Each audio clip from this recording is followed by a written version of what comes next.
Bem, eu vou fazer aqui uma análise de um pedaço de um vídeo, na verdade, de um debate que teve num podcast chamado Três Irmãos. Eu não conheço muito esse podcast, também não conhecia muito nenhum dos dois personagens que estão debatendo aqui. Um é o chamado Fernando Holliday e o outro Jones Manuel. Eu sei que um é de esquerda, mais ligado à ala comunista, e o outro é de direita, ligado ao bolsonarismo. Ou seja, são dois universos diferentes e, portanto, têm premissas diferentes, pressupostos diferentes, linhas narrativas diferentes que estão debatendo. Vamos ver o teor, a qualidade desse debate que nós veremos aqui. Vamos para o tema mais importante que diz respeito ao Brasil. Nesse momento, o Donald Trump está atacando o Brasil. Existe uma ofensiva, uma guerra contra a soberania nacional brasileira, com uma política de tarifas e com interferência direta nos assuntos internos do nosso país. Um ataque do Donald Trump, uma das coisas que se destacou foi o ataque ao Pix. O que aconteceu? O Pix é um aplicativo de pagamentos que foi criado pelo funcionalismo público do Banco Central, passou 10 anos sendo desenvolvido, e que a partir do momento que a gente usa o Pix, cada transação financeira que a gente faz... Aqui nós vemos já uma coisa bem interessante. Os bolsonaristas, no caso o Fernando Holliday, ele atribui o Pix a Paulo Guedes e Bolsonaro. O Fernando Holliday claramente está mostrando aqui que ele não atribui a Paulo Guedes e a Bolsonaro, e sim ao funcionarismo público que tem feito isso ao longo dos anos. Portanto, era uma ação que iria se concretizar e a qualquer momento, portanto, coincidentemente, concretizou-se no período de Paulo Guedes. Isso é a narrativa do Jones Manuel aqui, então. Então veja que as narrativas são diferentes, né? Já está claro isso aqui, que são pontos de vista diferentes. Isso gera dados. As Big Techs dos Estados Unidos estão incomodadas que esses dados não estão nas mãos delas, né, totalmente. Então, o que as Big Techs querem?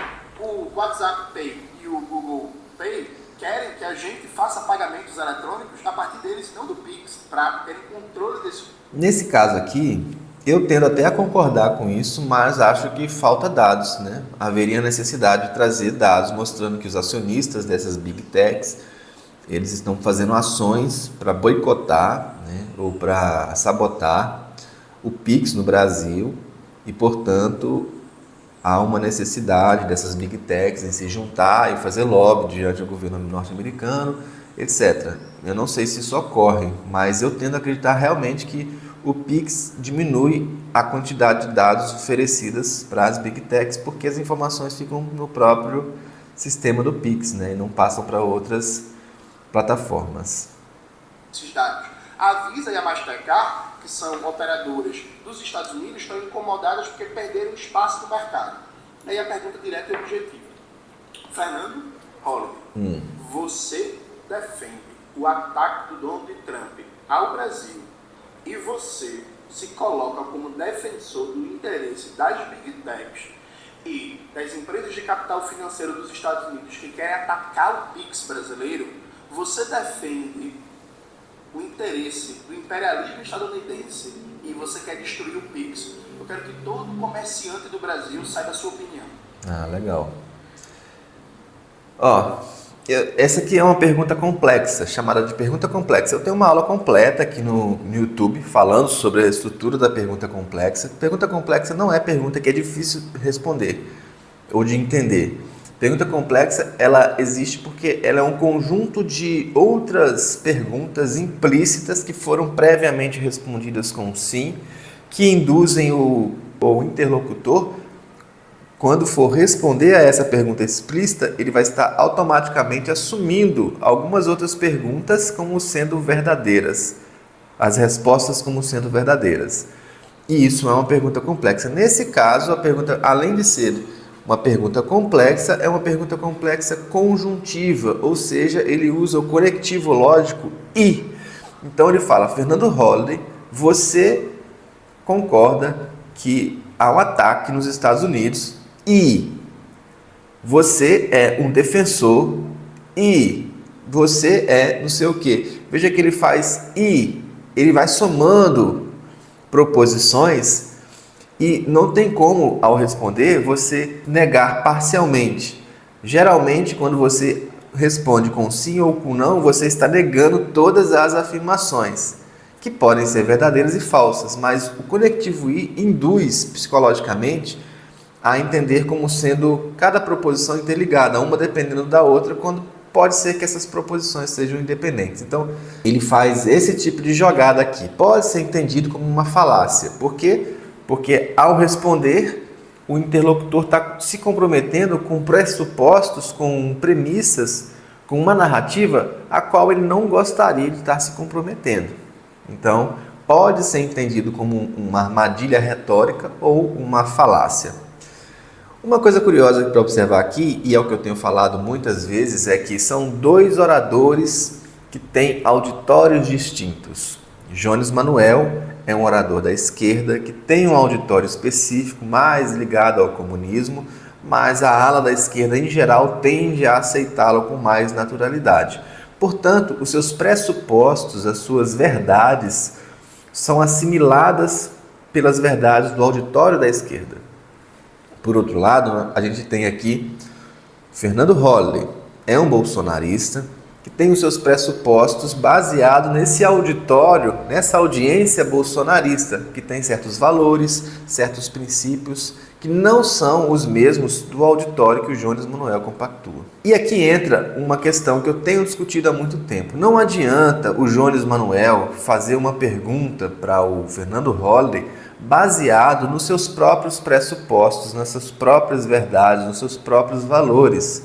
Por quê? Porque para o Fernando Holliday não vai fazer sentido nenhum essa pergunta, porque eles não pactuam da mesma verdade, dos mesmos princípios. Um orador mais consciente da necessidade de se adaptar ao auditório, ele poderia buscar quais são os valores do auditório ao qual ele não pertence, mas gostaria de convencer, de persuadir. Ele pode pegar esses princípios e utilizá-los para formar uma pergunta que caiba no entendimento desse outro auditório ao qual ele não pertence. E o Jones Manuel não fez isso aqui em absoluto. Ele preferiu utilizar a narrativa dele, os pressupostos dele, para fazer com que o Fernando Holliday respondesse. O que isso faz aparecer? Faz parecer que o Fernando Holliday não tem capacidade de responder a perguntas simples, que para ele, Jones Manuel, e para toda a sua audiência, são perguntas simples de ser respondidas, mas não são se você não participa desse universo narrativo, que é esse caso. Provavelmente, nas redes sociais, vai ter uma ala do Jones Manuel dizendo que amassou, que arrebentou, que estourou, que fez com que o Fernando Holliday ficasse sem palavras, não soubesse responder a nada. Por quê? Porque realmente ele não respondeu nada, porque ele está em outro pressuposto. Por outro lado, o Fernando Holliday e todos os seus seguidores vão falar o mesmo, que ele não conseguiu, Jones Manuel não conseguiu responder a nenhuma pergunta que ele fez, e justamente pelo mesmo motivo, porque há pressupostos diferentes. Agora, pode acontecer que tem um pessoal que é assumidamente à direita que fale, mas o Fernando Holliday não conseguiu realmente responder a nenhuma pergunta, ele foi mal nas perguntas que o Jones Manuel fez. Então, aí, nesse caso, você tem que se questionar se essa pessoa da direita de fato tem os pressupostos de direita ou ele só é direita parcialmente e não entendeu a jogada. Talvez e é o que acontece muitas vezes a pessoa se assume como sendo de direita, mas sendo vários pressupostos que são todos de esquerda, que é esse caso. Uma pessoa da direita achar que o Fernando Holliday não entendeu as perguntas e não soube responder, provavelmente porque essa pessoa da direita está mais dentro do universo narrativo da esquerda do que da direita, mas ele prefere se assumir como de direita por questões de conveniência mesmo. Então aqui fica essa análise aqui. Agora vamos ver o seguinte, eu não vi a sequência, a gente vai ver agora, mas possivelmente o Fernando Holliday não vai responder a pergunta, justamente porque ele não deve concordar com as premissas da pergunta. E aí entra um ponto importante. Na pergunta complexa, se você quiser se desvencilhar dela, não dá para responder que sim nem que não e ficar justificando. O que você tem que fazer? Pegar essa pergunta, reformular, mostrar o seu ponto de vista e falar, não, essa pergunta seria melhor desse jeito. E aí responde ela dessa forma. Caso contrário, você vai entrar certamente numa situação falaciosa, estará assumindo pressupostos que não são os seus, que você não gostaria de comprometer-se. Vamos ver o que acontece? 5 minutos para a resposta. Bom, vamos lá. O Jones, ele já começa a pergunta colocando como um ataque dos Estados Unidos ao Brasil. Mas a pergunta certa é, nós estamos ou não estamos numa ditadura? Porque assim, se nós não estamos numa ditadura, realmente não faz o menor sentido. Não faz o menor sentido. Nós íamos aos Estados Unidos, recorremos, buscarmos sanção, buscarmos na Europa algum tipo de sanção. Se nós estamos em uma ditadura, então aqui dentro já não há mais explicação. Não tem. Inclusive, esse é o padrão em todas as ditaduras do mundo. Aqui na América Latina acontece. Eu não vou avançar muito, porque eu acho que já ficou claro aqui então. Então veja, a narrativa bolsonarista é outra. Eles entendem que Trump é o grande defensor da democracia mundial. Eles entendem que o Brasil está numa ditadura e, portanto, o Trump está em todo o direito de interferir nas ações brasileiras para defender o povo brasileiro de uma ditadura, suposta ditadura, que os bolsonaristas acreditam que existe. Então, a pergunta de Jones Manuel é uma pergunta legítima, que faz sentido dentro de um ambiente narrativo, mas que não faz sentido no ambiente narrativo, por exemplo, do Fernando Holliday e todos os seus seguidores. Então, nesse ponto aqui, não há consenso. Isso aqui nenhum debate deve ter sido. Deve ter sido um ponto de alguém falando para a sua própria plateia e o outro falando para a sua própria plateia. Criou um teatro ali de ofensas mútuas e ninguém respondeu a ninguém, porque realmente as perguntas são com premissas diferentes, nas quais, se um se comprometer, ele vai estar assumindo uma narrativa que não é a dele. Então, não teria para que responder.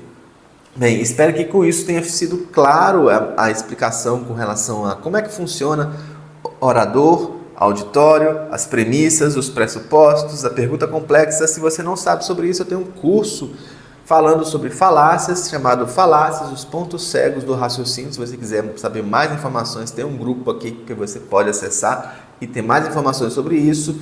Eu falo muito sobre orador, auditório e retórica também, onde você pode ver essas informações também no meu Instagram. Basta acessar Diálogos Lógicos e você vai ter lá muitos vídeos explicando essas questões. E aqui, quem foi o vencedor desse debate? Jones Manuel ou Fernando Holliday? Ninguém. Não há vencedores porque não há uma briga de pessoas iguais, né? Eles são completamente diferentes. É como se um atirasse para um fantasma e o outro atirasse para o seu outro fantasma. Passa direto, não chega a atacar ninguém.